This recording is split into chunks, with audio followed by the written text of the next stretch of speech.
Welcome back, guys. This is episode 14 of Pastor's Coffee. Stiff, how has your week been so far? Been going good. We were talking a little bit before this. We're, I think, both just kind of tired out of the week. The snow really the snow is nice and all, but it kind of depresses you a little bit. I'm not gonna lie. I could go without it. Yep. It slows things down. We didn't have church last night with the weather, and if tomorrow goes to plan, if it going for a while, I don't know if Sunday's looking great or not, but right.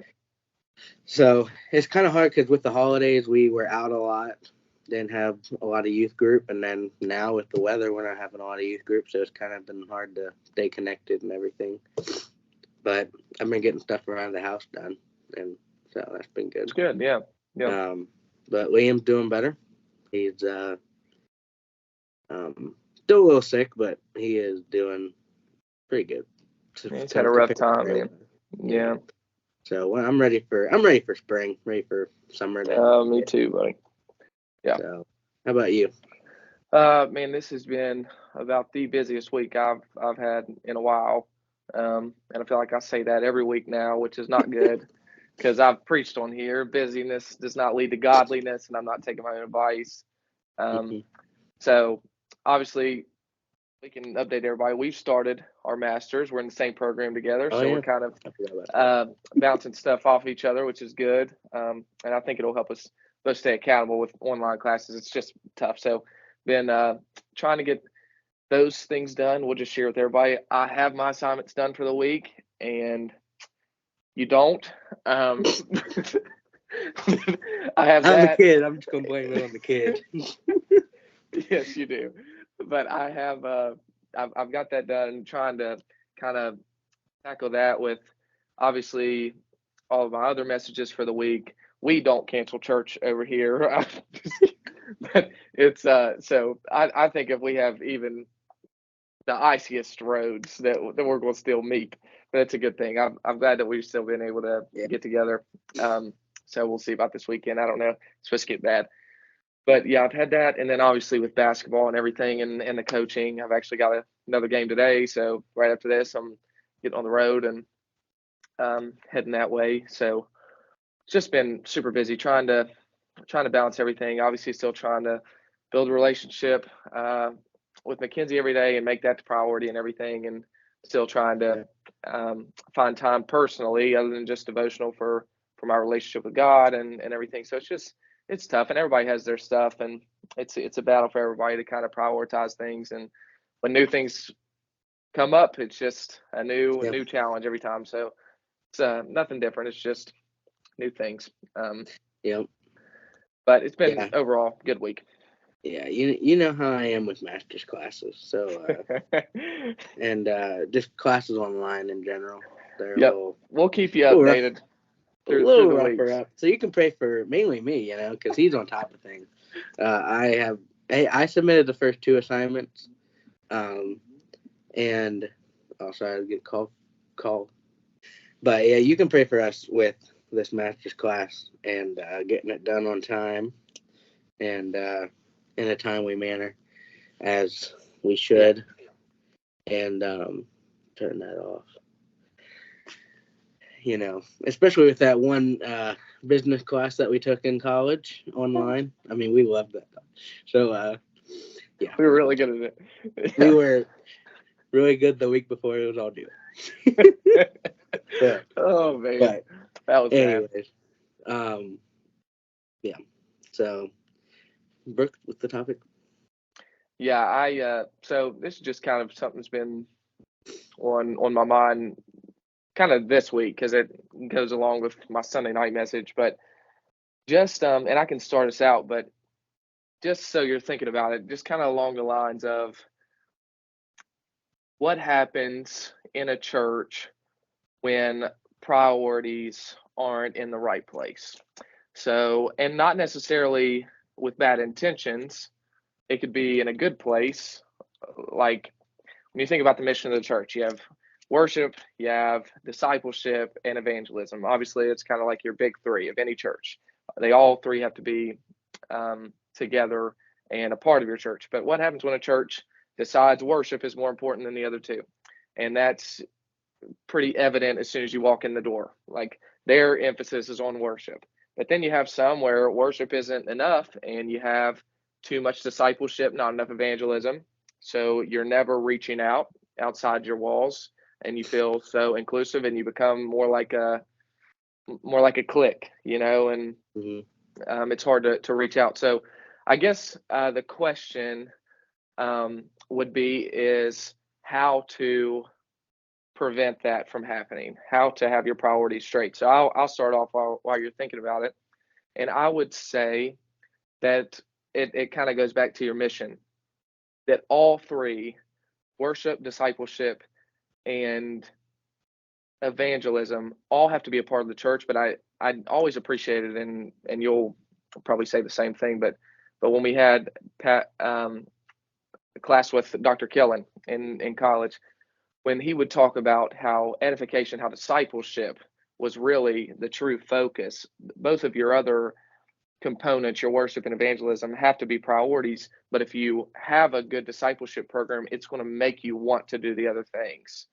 Whereas there's a difference between building yourself up and building yourself up as disciples to make other disciples. There's a difference between becoming just disciples and followers versus disciples who make other disciples. And I think that's where we're going wrong in a lot of churches, because whether or not their worship is too much of a priority in their church, or evangelism is all they're getting, and it's just a gospel message every single week, and you're not learning more about Jesus. You just know he died for your sins, and that's all you got, and you're not teaching more.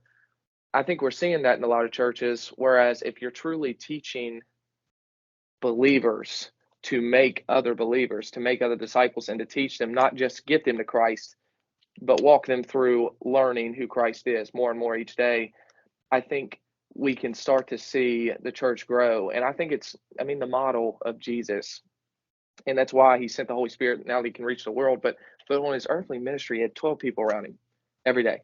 12 people. We're trying to pack these churches out, and I don't think that's a bad thing, but that's kind of the mega church model now, is just get as many people in here and let's praise God together. But you have no clue what anybody else believes. So most of the people in there you don't even know by name. And not to say that that's a bad thing necessarily, but if you look at what the church is supposed to be, the Great Commission, go and make disciples, teaching them to observe all things I've commanded you. To make disciples is to do life together. And I think in churches, when we really start to see growth, is when you have a circle of people around you. I think that's why small group ministry is so good right now, and why it's growing the way it is, and why a lot of churches are adopting it, is because you're able to grow together with this group of people. You're able to learn each other, be accountable with each other, and grow each other closer. That's why friends are so important, and a friend is not a friend unless they push you closer to God. And that's this concept of just 12 people around him. Jesus took 12 people, and those 12 people reached the world and took the gospel to the end of the earth, because they all reached other people. So sorry to talk your head off, but do you have anything to add to that? I mean, I can echo. I echo everything you said there. I think this can apply even, not necessarily. I mean, it applies to the church, but you can also apply this to our youth group as well. To where, because I've had people tell me, even if you have three kids, don't get too frustrated on absolutely trying to get more in there. If you really pay attention to them and really put your time into them, your youth group will grow. And that's good. And we want to tell Jesus to everybody. And that's ultimately what we want to do. But with sharing and with discipling those three that you have, and then they get people to come in, it's not all up to us on getting everybody in. It's up to the youth groups, up to the church. Absolutely. Yep. Right? It's not just up to the pastor to go and visit all these people. It's not up to, the two pastors or the three pastors, right, or the deacons, really. It's up to the church to do it. And I think that puts a big, it's obviously our job to do it, but us as a church, we're all a body of believers, as in the body of believers and the pastor. It's a body of believers. We're all commanded in Matthew 28 to do what we do. So, Yeah. I mean, I think you hit it on the nail there. And, but yeah, it can be, it can be frustrating though to see priorities in the church, with, some things get this much attention, money, Right. attendance, Hmm. to where this gets little. And sometimes you look at that, um, with like small Bible studies, and that's what really is growing you a lot, I think, when you are coming to church. And when you're just coming on a Sunday morning, not really getting to know anybody, um, you're not really going to be growing there. And I think Yeah. it's when you do find the small groups in your church, finding those friends and getting people around you to this live in this world that we, that can throw everything at us. So, Yeah. um, and so I preached on that before, um, with having the right friends around you. Yeah. Even at a college like ours, we saw how that can affect people, and how, um, we see them one semester with these types of people, and then in the next semester they're with a different type, and they're completely different people. Right. Um, and we all form to who we hang around with. And so, Absolutely. especially in the youth today, it's really, I mean, going to public school and being tempted to be in those types of crowds. Yeah. And that's a little off topic now, but I think it applies to what we were talking about. Um, but yeah, that's Well, what I have to say. I just wanted to echo kind of what you were talking about, because I didn't even think about that when I asked the question, but it's such a perfect illustration of kind of and we've talked about this before, but kind of the numbers in ministry, and how that's what anybody wants to talk about every time. It's what you get asked every time. But I've had this saying, and I don't know if I've come up with it or not, but I've used it. I've never heard anybody else use it, but it was growth is the goal. It is, because a lot of people, I say numbers isn't the goal, but growth is the goal. But it's not in numbers. Hmm. It's in faith, growth in faith. I've been to big churches, and I've even seen them on live streams, and I've even heard testimonies from people, and not everyone. Again, I don't want you to anybody listening to think that I'm completely against packing the house. Open your doors and get as many people in the church as possible. The world needs it. The world needs it, absolutely. I'm not saying Hmm. that once you hit a certain number of people, you need to turn people away. I'm not saying that at all. Yeah. But what I am saying is, just because you see a church with thousands of people in it does not mean that they're mature spiritually or have this growth mentality. They just maybe are attracted to what's going on there. And not to say that that's a bad thing again, but I've been in churches with less than 10 people, and those people are so committed to Christ that they will not let the church shut down, because they are so passionate about their faith and want to grow. And I've Yeah. even preached in a church like that, that they're so encouraged, even with barely anybody showing up on a Sunday service, these big churches, and they're filling up like 2 rows. And it's sad to see when you look in it, but when I just have to think about God when He looks at the heart, when they're still getting in there, Hmm. and not discouraged by the lack of people in there, but encouraged by how much they're growing in their church, because they're For sharing sure. life with others and they're getting closer together with the body of Christ. And I think a lot of these churches, when worship is the priority and it looks like a concert in there and that's all we're getting out of the church, you leave saying to your family, "Oh, they were really talented up there. That was really fun to watch," and you're not Hmm. telling them, "Oh, this is what I got from the Word. This is what God's been working with me, and He used these people to do it." Our priorities are messed up, Yeah. and that's why this this capitalist form of church that we've got. Obviously, we love it in government, but it's almost turning the church into like this business, this Yeah. economy driven thing where let's get as much attractions as we can, and Yeah. forget everything else, because the people are Yeah. coming and we're doing something right, and that's so far off.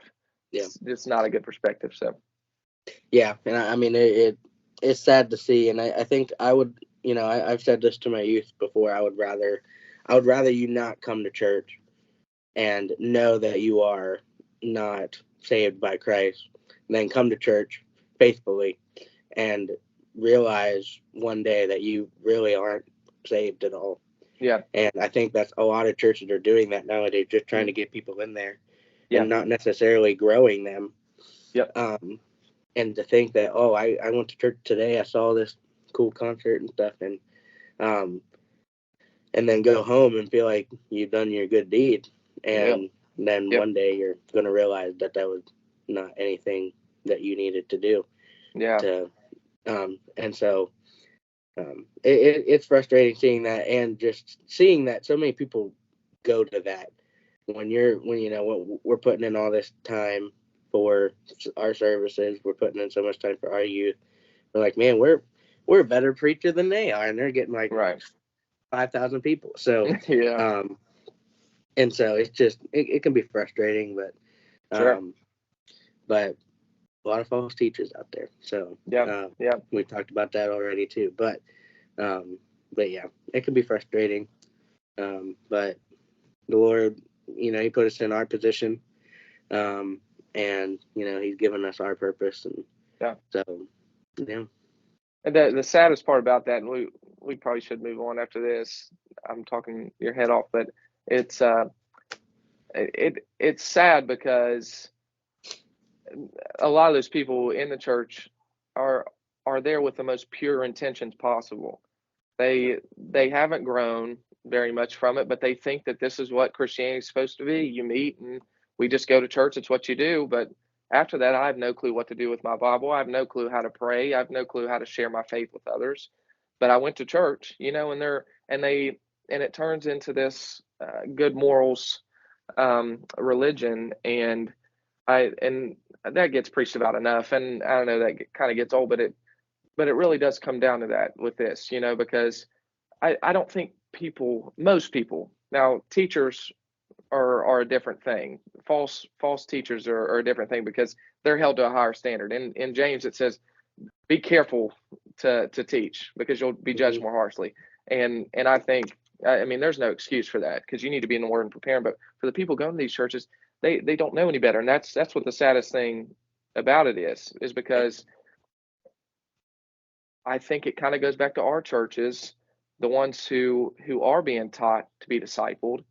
What are you doing with it? Are you going out of the walls and trying to tell people the truth? Or are you just letting everybody go their own way? Because that's really what we're seeing. Because the good churches that we're talking about, our church is good because we're teaching them how to be disciples, and yet we're letting these churches happen because we're not going outside the walls and reaching them because we're scared of it. So that's what the saddest part about it is. Yeah, and it is hard. It is hard for people to do that, get them encouraged, but it really does start with them truly having a relationship with God. And I mean, that's to us too. It looks at our relationship on how we share the word. And so, it's for us to set a good example for that too. Absolutely. We can't just rely on them just knowing what to do. They have to see somebody do it, and showing them is a good example. Obviously, the word is a better example, and Jesus is, but for them to see a leader in the church do it, will encourage them. So absolutely. But anyway, we can move on now. We could go all day, but so yeah, you can pray for us in our churches that we can set a good example for that. For sure. And to put out the right message and the only message that is supposed to be out there. And so as pastors, we always need prayer just as much as you guys do. So absolutely. Don't forget to pray for your pastor. Yep. But anyway, we will move on. We had a crazy wild card weekend in the NFL. I don't remember what I picked, but I know I did bad. Well, we can get to that. You actually, So the back to our brackets, we did a point system, and this week you actually did beat me. I still did. Wow. The reason you did is we had 5 points for the right winner, and then 10 points for the right score. And so you didn't pick as many winners as I did. I did better I only had one loss. And that was the Cleveland game. Two losses. Cleveland and then Pittsburgh. Right. And so you had 3 wins, but you picked Detroit score 24. So Pretty good. You had 15 points just from the Detroit game. Yeah. Where I only had 20 points throughout the whole game. I didn't pick any scores right. Man. And so you're still beating me by a lot. So I got a lot of ground to make up. I just added it to our win column. So you're technically at 190 to 109, and I'm at 173 and 121. That's still close enough with this, though. Yeah. So any thoughts on the wild card? I know you had a busy weekend. I had a busy weekend. We didn't get to really watch too much. Yeah. But any thoughts? Yeah, I didn't watch much. I think the Dallas game was going on during Sunday night, so I didn't get to watch it hardly at all. I was at the church, but I picked Dallas to go to the Super Bowl, not to win it, but I picked them to go all the way in my official bracket. So I was shocked by that. The Eagles game, I picked them to win, but I wasn't completely surprised by it just because of how bad their last couple of weeks have been. Yeah. But I figured they would get that one against the Buccaneers just because I didn't think they'd lose there. You called that big bad. time. I know. It just, but I think they'll move on from the head coach. They'll do a lot of selling and bringing new guys in. But Dallas was the biggest surprise to me. And gosh, Jordan Love looks like the real deal. He really does. It's not fair. It's not fair. It really is. They might have a run. I mean, they might have a run in them. They looked great. Yeah, they're playing the 49ers this week, which in San Francisco, so that's going to be tough. But I'm going to take them, but it's a toss-up. I really think so. I from how good they've looked, I'm going to take the 49ers, but it's going to be close. So yeah, I don't know. I obviously as a Steelers fan, and a Browns fan, our seasons are over. Yeah. Browns. The Steelers. We lost. I don't think it was as embarrassing as the Browns was. So though. I didn't even want to talk about it, but it's Joe Flacco looked like he belonged on the couch that game. So it did. He didn't show up, but I was okay with the first couple of drives, and then I really just think the Texans' offense just took the wind out of everything. They just looked so good that it was like, yeah, this game's over. First quarter, everybody was like, yeah, this is done. So it just it was tough to watch. It was. Yeah. But I hate to really be upset about it just because C.J. Stroud there's just nobody better than him right now. Just class act all around. I'm rooting for him. I'm rooting for him big time. Yeah. So I can't be upset about it. Yeah. His testimony is great. That's what I'm saying. It's awesome. And so, yeah, I'm all for Houston. So yeah. Well, let's go ahead and get into it. And the rule. I'll do the first pick this through the playoffs here. So you did it all season. So and still somehow won. So, So let's go ahead and start off with Baltimore and Houston. Believing on this. Go ahead. Question. Do we stick with our brackets originally, or it's just all free now? All free. We can do whatever we want. Okay, good. Got it. Because we only did wild card last week on here. Okay, just making sure. So we have our brackets filled out from before the playoff, but now we're just doing. Now it's free game. Yeah, this is the matchups. So okay. We only have 4 matchups because we're getting down to the wire here. So, but back to Baltimore and Houston. I hate the Ravens, and so I don't know if they will. But I wouldn't be surprised if Houston goes in there and beats them. I would love it. So I'm going to take them. I'm going to take. Wow, Houston. That is bold. That's bold. You're going to look so smart if they do it too. Oh, I would love for Houston. I think C.J. Stroud, the way they've been playing, I know Cleveland defense was insane. Okay? And they still torched them. Baltimore's had a week off. They're going to be well rested. But give me Houston, and we still will do scores, by the way. Okay. I think this will be obviously a shootout. I think either way, they win or lose. Give me Houston 38, Baltimore 35. I'm taking the Ravens. That's my Super Bowl pick, so I'm sticking with them. I don't think the Texans defense has an answer for Lamar. Um, I do trust the Texans offense. Absolutely. I think they're going to be tough to stop, but I just don't see them being as polished as they were last week. I think they're going to be a little bit banged up, and the Ravens have had a week off. That close. I'm going to take the Ravens, and I hope I'm wrong. I really do. I'd love to see the Texans do well. I love Stroud, but I'm going to take the Ravens 35-14. Ooh. Could be completely wrong and look so stupid there, but I really hope you're wrong. But big matchup here next in the AFC. Buffalo, well, KC, Kansas City at Buffalo. Mm-hmm. So I keep on forgetting I'm going first. So, I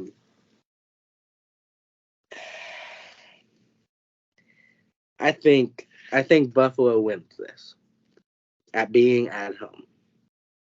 Again, I'm not a big fan of Patrick Mahomes. Okay, personality wise, great ball player. Yeah. I think this is a lower scoring game because I think it will be freezing wherever they are. So I'm going to take Buffalo winning 24-21. Man, I was going to say that same score. Are you really? But It's a common score. I'm going to take the reverse. I'm going to go Kansas City, just because that's what I filled out first. So I'm going to stay true to stick to my guns here, and I don't know, man. Every single time they match up, it just seems like Kansas City has their number. It does. So this would be that. I think so. So this would be the time that they would do it. It's at home, in their conditions, but I'm still going to take Kansas City 24. I'll switch it up a little bit. Give me 27. Give me 27-21. Okay. Let's go ahead and move on to a very expensive game to go to right now. Detroit at Tampa, or Tampa Bay at Detroit. Have you heard the average price of this game? No. Or the lowest ticket price is over $1,000. What? Yeah. Wow. Detroit. So very highly anticipated game. Obviously in Detroit. I think Detroit continues. I think they make the NFC Championship game, which is insane. So you picked that from the beginning. I did. Yeah. I have Detroit in the Super Bowl, actually. Yep. I'm pretty sure. And I think I have Detroit winning the whole thing in the other one. I think you did. So they beat Baltimore in the Super Bowl for my other one. But in this one, Detroit will win against Tampa Bay. I don't think this is a closer game. I think Baker looked great last week. But I think it's more of a blowout here, and I'm going to go 28-10.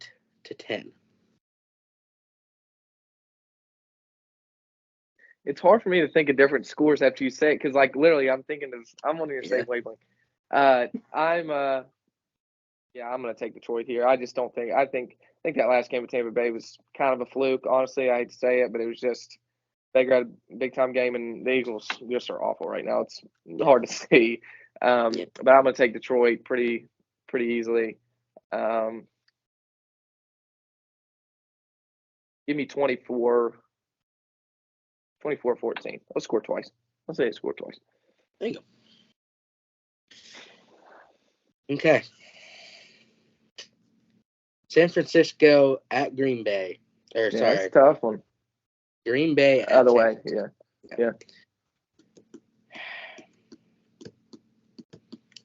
I've been rolling with this.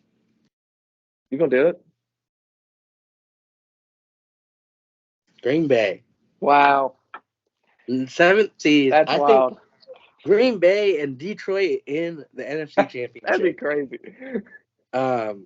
Obviously, I think I'm going to go 31-30, and I think Green Bay wins it on the game-winning field goal. So, if you get that right, you're allowed to bet. You're allowed to bet. I think it's justified at that point. It's like, how do they get 31? 20. I mean, he gets 24 touchdowns and a field goal. Right. I was thinking 28 does not. If you add 30, they'd have to have a safety. Well, yeah. 30. You could go 3 field goals. 3 field goals. We'll see. So that's gonna be crazy. I'm writing it down. Listen, I'm gonna write this down. Yep. Game-winning field goal. Can we agree that I get 25 points for that? Just a field goal? Just for the field. If they win 31-30, and it was the game-winning field goal. Oh, if you get the score and the game, yeah, absolutely, yeah, okay, yeah, without a doubt, I'll take it. 100%. Yeah, we can make that deal. I really either broke my record this year or I really did great. That'd be impressive. I'm gonna take San Francisco. I just can't bet against them there at home.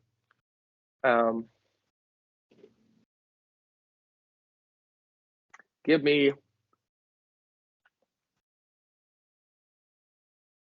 31-17.